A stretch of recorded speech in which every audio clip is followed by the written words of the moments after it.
It's kind of wild when you think about it, but anthropomorphism, the whole animals acting like humans, has been a huge part of fiction, animation, and even those good old high school reading lists for way longer than you'd expect. I mean, we're talking about The Tale of Peter Rabbit all the way back in 1901, Winnie the Pooh in the 1920s, Bugs Bunny, Garfield, and even more modern YA like Redwall, Wings of Fire, and of course the absolutely unhinged Warrior series, which, let's be honest, I have a massive soft spot for. Now, I don't know if this genre has an official name, but it's everywhere when you start looking for it. That being said, while anthropomorphic stories are huge, they tend to fade out when it comes to adult-focused versions. So what happens if you love Zootopia, but want it mixed with noir, crime drama, adultery, and sharp commentary on America's socioeconomics and philosophy? Well, that's where Blacksad comes in.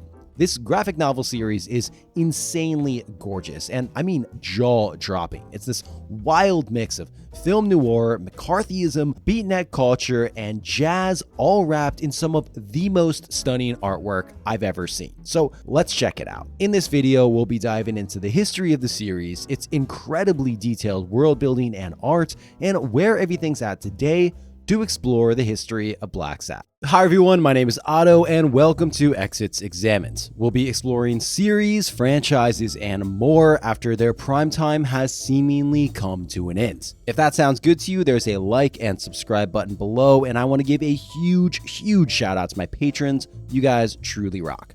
Alright, so to try to sum up Blacksad as simple as possible, try to picture this. A smoky jazz club on a rainy night, a saxophone wailing as a grizzled detective nurses a whiskey staring off into the distance. Now add anthropomorphic animals, 1950s America, and a dash of existential philosophy. Stir in betrayal, corruption, philosophical ideas, alcohol, cheating wives, and some of the most beautiful art put to paper, and what you get is Blacksad, a graphic novel series that feels like a masterpiece of noir cinema and Americana reflection brought to life on the page. Now, this Americana reflection is interesting because Blacksad first launched in 2000 and is the brainchild of Spanish writer Juan Diaz-Canales and artist Juanco Harnito. Now, again, do not be fooled into thinking that this is some cheerful Disney-esque Zootopia. From the very first panel, Blacksad lets you know exactly what kind of story you're in, with an extremely graphic murder scene, complete with a dead, naked woman with a bullet to the head. And it's clear that this world is anything but soft. And in fact, it's brutal, unrelenting, and often downright shocking. Heroin, murder, betrayal, and real and honest depictions of racial tensions and even hangings. And this all leads to this tension in each of the panels, and the stakes are here. Characters die, are morally gray to say the least, and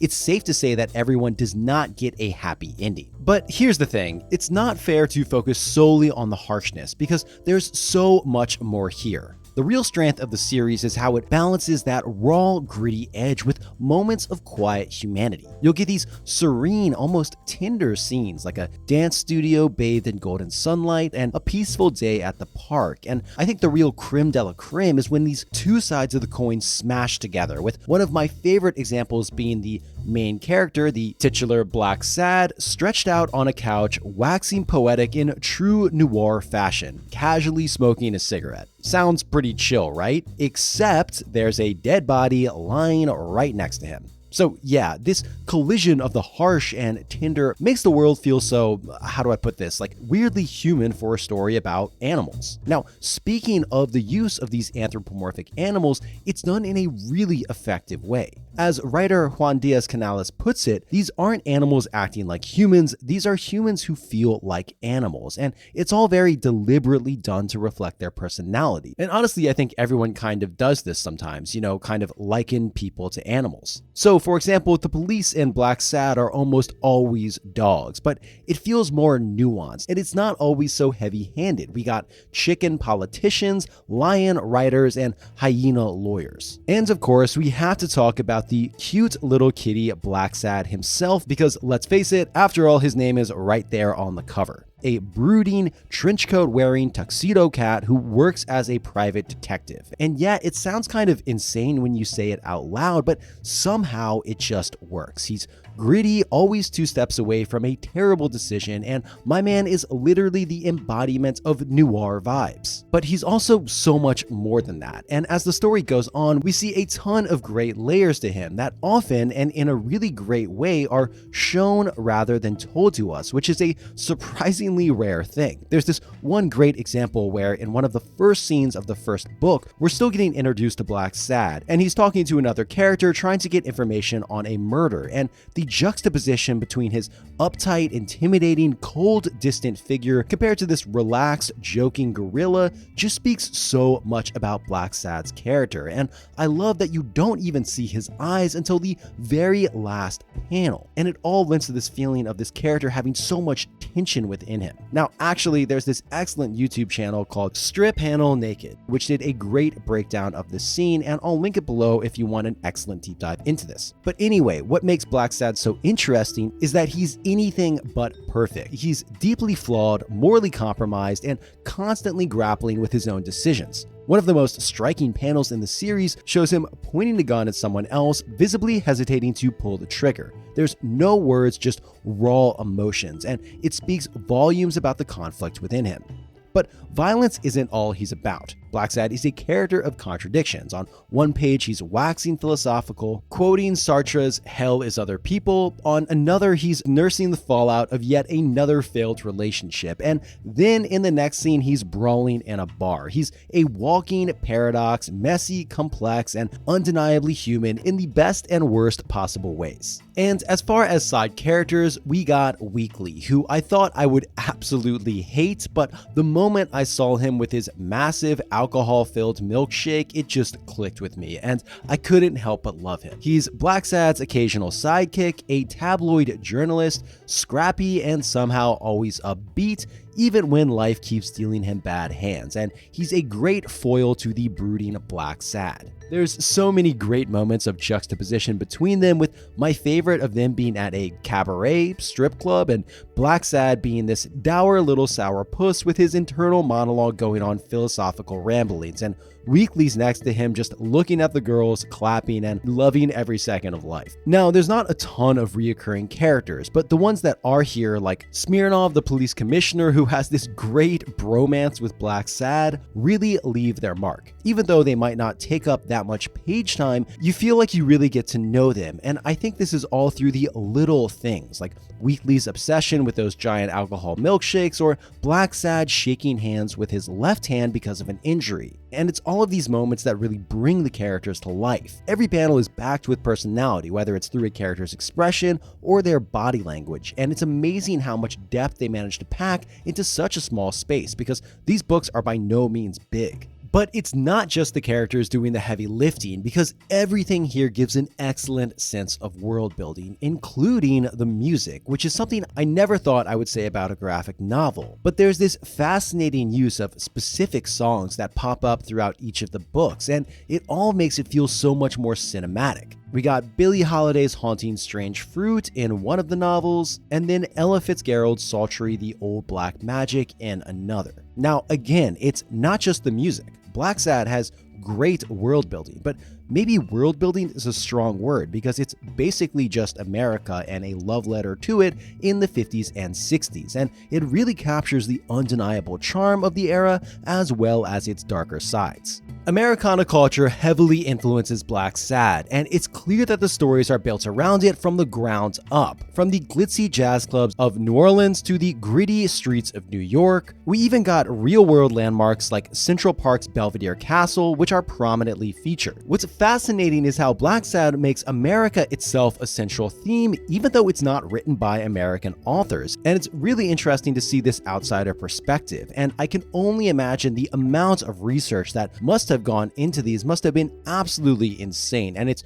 really impressive. Now, Blacksad doesn't just stop at mirroring American culture, it kind of interrogates it. At first glance, it's just a noir detective story, but as the series progresses, the story dives deeper into America's mid-century identity crisis, touching on everything from union disputes and racial tensions to the evolution of journalism during a time of rapid societal change. It's like someone took the typical American noir story, twisted it, and layered it in postmodern critiques. It's all really fascinating stuff. Take one of the most recent books, They All Fall Down, for example. It unpacks the shadowy deals behind some of New York's biggest historical construction projects, like its version of the Verrazano Narrows Bridge. This real-world bridge, championed by the then real-world controversial urban planner Robert Moses, carried its own baggage of political ambition and social impact, just like the character Solomon in the Blacksad story. This is just one of so many examples, but what's wild is that Blacksad isn't just steeped in Americana, it's also drenched and dressed up in classic noir tropes. Shadowy alleys, smoky rooms, cynical narration, it's all there. And then there are all the other themes tackling really heavy subjects like racism, class warfare, and of course philosophy. The series really throws everything at you. Socioeconomic commentary, romance, musings on life and death, you name it, it's there. And at times it can feel a little too much, kind of like every single page is a totally different big idea or aesthetic. For me, the book Red Soul in particular felt especially overwhelming, like it couldn't decide whether it wanted to be a thriller, a political critique, or a meditation on the Holocaust. But even when these books have a lot to say, you have to admire the ambition. It's better to have too much to say than to have too little to say. So although I just spent a while gushing about the themes and stories here, I do have to say, depending on which book you read, the stories themselves might not be that groundbreaking. But what truly steals the show and makes Blacksad what it is the art. The layouts, the colors, the attention to detail are nothing short of an absolute visual feast. Now, Harnito had a background in animation, actually at Disney, and was the lead animator on Tarzan, interestingly enough. And you really feel this background in animation because he crafts fluid, dynamic action sequences, and you feel the weight of every punch, every glance, and every shift in mood. And it feels very active and in motion, if that makes sense. And that's not even to mention all the characters' expressions, which are so well done, down to subtle emotions, body posture, composition, and you can just tell this is a mastercraft of work. One of the real standout features of the art is the ability it has to evoke a sense of place, whether it's the grimy streets or smoky bars. The incredible use of watercolor and just color in general gives such a sense of atmosphere that makes everything feel so alive. It blends somber tones with vibrant highlights to enhance emotional beats and guide the story's rhythm. And every single space and just room feels so unique, and you get such an immediate sense of the vibe of a place just from the very first scene and its use of color and atmosphere. Quote, "The pages of this comic are colored like a sunny Sunday morning, faded red wine and smeared lipstick from a wild Saturday night, steamed over with the smoke of lit cigarettes and stained fresh coffee. Blissfully warming even its hazy, agitated complexion, you can't help but be wrapped up in the cruel world of Blacksad." End quote. Even small details like the placement of Julius Caesar's Gallic wars in a scene reflects the ridiculous attention to detail and careful thought behind almost every single panel, and I think it all speaks to how exceptionally all of these details come together, from the color, composition, and layout choices that make Blacksad what it is, even if 90% of people don't even realize everything that's happening in these scenes, but subconsciously it all comes together into some of the most incredible and consistent artwork I've ever seen. You know, surviving in the world of Blacksad is no easy feat. Between nursing hangovers and solving mysterious murders, even our favorite kitty needs a break. And when he does, he needs a mug as cool as he is. And that's where today's sponsor, Handy Goblin, comes in. Handy Goblin makes gorgeous, handcrafted mugs straight out of a tabletop campaign. Made in Australia from high-quality stoneware, these mugs are tough, gorgeous, and unique. You got all types of fun fantasy designs in here that any nerd in your life will most likely be into, with my favorite probably being the good old Mimic mug. And it's clear that the folks at Handy Goblin put a ton of love into each and every one, right down to the packaging. They're perfect for treating yourself or as a gift for that special adventurer in your life who just deserves something nice. So if you're looking for a mug that's as unique as your next tabletop campaign or just a good gift, check out Handy Goblin and let me know which one's your favorite. I'll definitely be sipping from mine. Okay, so I've gushed about the artwork long enough. Now let's talk about the actual meat of the series. I mean, how many books are there and what they're about? Luckily, it's all pretty straightforward.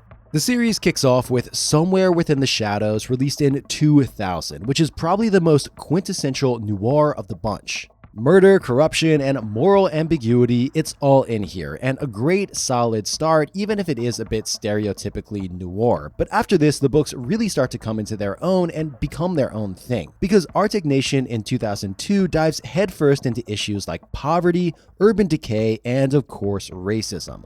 Bluntly, viscerally, and unapologetically so, with the story revolving around a white supremacist movement led by white-furred Arctic animals like polar bears, which at face value seems so almost absurd and almost like a mockery, but the way it's handled is really well done, and I love that Blacksad, as a black cat with a half-white face, is quite literally a walking symbol of the tensions at play, and I thought it was really funny when in one scene, he's confronted by the white supremacist group and he points to his cute little white patch on his face like, what, this isn't enough for you? But yeah, although there are some fun moments in here, this one really doesn't hold back, with one of the first scenes being of a pretty brutal hanging. Now, it still has some classic noir beats with all that good stuff in here, like characters hiding secrets, mysterious murders, and just a lot of twists and turns, and it has a lot to say. Now, if anything, the social commentary doubles down in the next book, Red Soul, in 2005, which is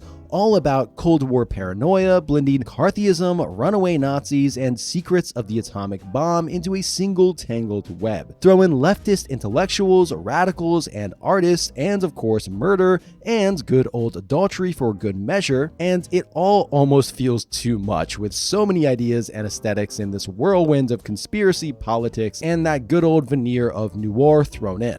And then Silent Hell in 2010 would again, and get used to me saying this, be a huge tonal shift for the series. Set in the vibrant yet decaying New Orleans, the artwork here has to be some of the best in the series, and we're totally departed now from the gray and dark feel of the first book, swapped out for a palette of bright primary colors with light and shadow work that is nothing short of masterful, with some downright incredible scenes. Sunlight filters through tree canopies, bouncing off parade floats, and captures the humid electric atmosphere of the city so well. But don't let the colorful art fool you, because the story here has just as much ugliness here, with some of the characters looking all types of messed up and just beautifully weird. And the story is downright dark, with secrets, lies, and harrowing scenes of drug use all mixed together with a dash of philosophy and jazz, and it's good stuff and has to be one of my personal favorites of the series. Then in 2014, we got, again, you guessed it, something totally different with Amarillo, which is basically a slightly lighter, less tightly wound Blacksad, following our favorite kitty on a road trip from the South all across America and back to New York. And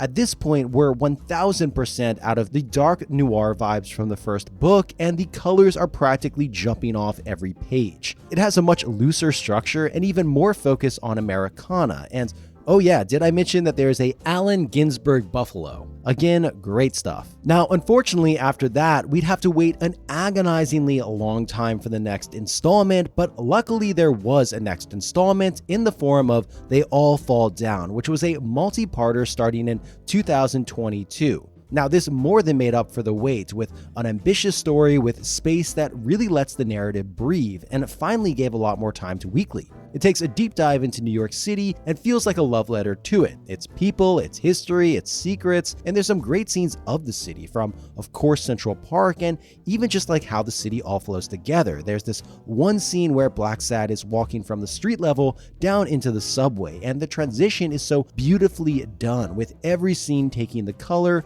and tonal shift very subtly. It's also really interesting to kind of see New York City in the series again, and how far the series has come stylistically and thematically from the very first Blacksad book, which was also set in New York. But if you still need more Blacksad in your life, you're actually in luck, because there's a decent amount of side books and extra content going on here. We've got some collected stories, which include, well, Blacksad, which was the first 3 volumes combined. There's also Blacksad the Collected Stories paperback, which was released in 2020, which was the first 5 books, as well as some comic shorts. In 2005, there was Blacksad the Sketch Files, which is incredible if you're wondering about the drawing process behind these, including pencil layouts, watercolors from the first album, and annotations that reveal fascinating details about how it was all made. But if that's not enough for you for the art and process behind Blacksad, you've got to check out the history of watercolors. It's an incredible deep dive into watercolor shading, light sources, contrast, and all that other good stuff. Quick heads up though, I'm not entirely sure if there's an English version of the book, and if anyone knows, please tell me in the comments. Now, we also got Blacksad Special Edition, What's News in 2021, which is kind of an in-universe behind-the-scenes look at the then upcoming All Falls Down in the style of a newspaper with some gorgeous kind of mock ads from in-universe and even news articles from Weekly himself. Now, keep in mind, pickings may be slim for English reading audiences because most of the side books I saw were mostly in Spanish, and I saw some unverified posts online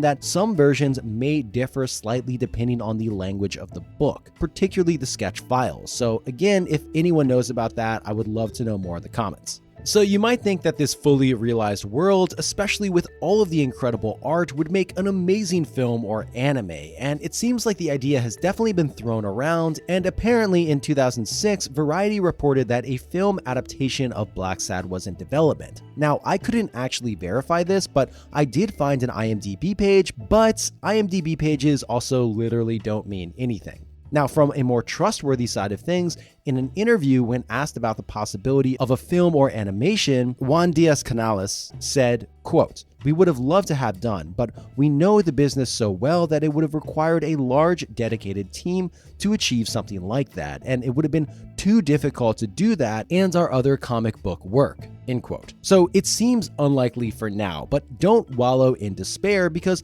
there actually was an adaptation of Blacksad in video game format. Blacksad Under the Skin in 2019.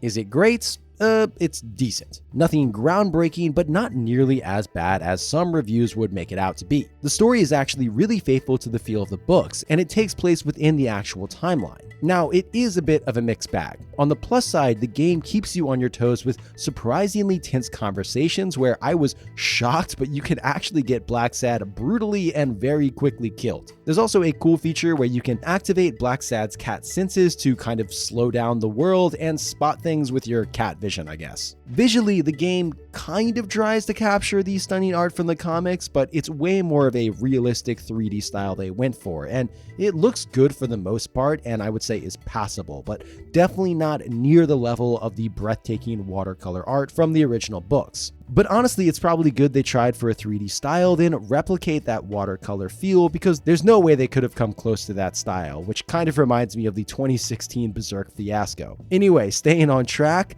navigating in the game can feel a bit clunky, and I was reading a lot of reviews about people encountering game-breaking bugs, especially on Switch, but for the most part, it's really cool to see the world of Blacksad fleshed out and realized in 3D, and definitely, I would say, worth playing if you're a fan. Okay, so all that being said, what does the future of the series look like? Well, it's definitely going. The final part of It All Falls Down came out super recently in the past few months, and it was a great finish. But on the downside, with the recent release of a new book, it's likely going to take some time and possibly years for another one to come out. But to help tide us over, there does seem to be a good amount of other special material in the works and just dropping all the time, with new exclusive editions, special editions, limited editions, and more. And if you want to check out all these, I would definitely recommend blacksadmania.com, which is a treasure trove for all things Blacksad, but also in French, just a heads up. So all in all, Blacksad's enduring popularity leaves me wondering, what is it about this series that's kept fans hooked for decades? Honestly, take your pick. Is it the incredible world building that pulls you right into the smoky jazz club and gritty back alleys, the unforgettable and flawed characters, the deep, thought-provoking themes that explore everything from corruption to existentialism, or maybe it's the artwork? Oh my god, the artwork. It's not just stunning, it's transcendent, brimming with detail and emotion in a way that's almost impossible to replicate. At its core, Blacksad has so much heart in it. I think you can really tell when projects are passion projects by the creators, and you get a sense that Blacksad is exactly what that is. So if you haven't given it a shot yet, well, what are you waiting for? Put on some 50s jazz, pour yourself a glass of whiskey or, your drink of choice and dive in. Whether you're a fan of American history, crime noir, or just cats in trench coats solving brutal murders, there's something here for you. And who knows, you might just find yourself falling head over paws for it. Sorry, I couldn't resist.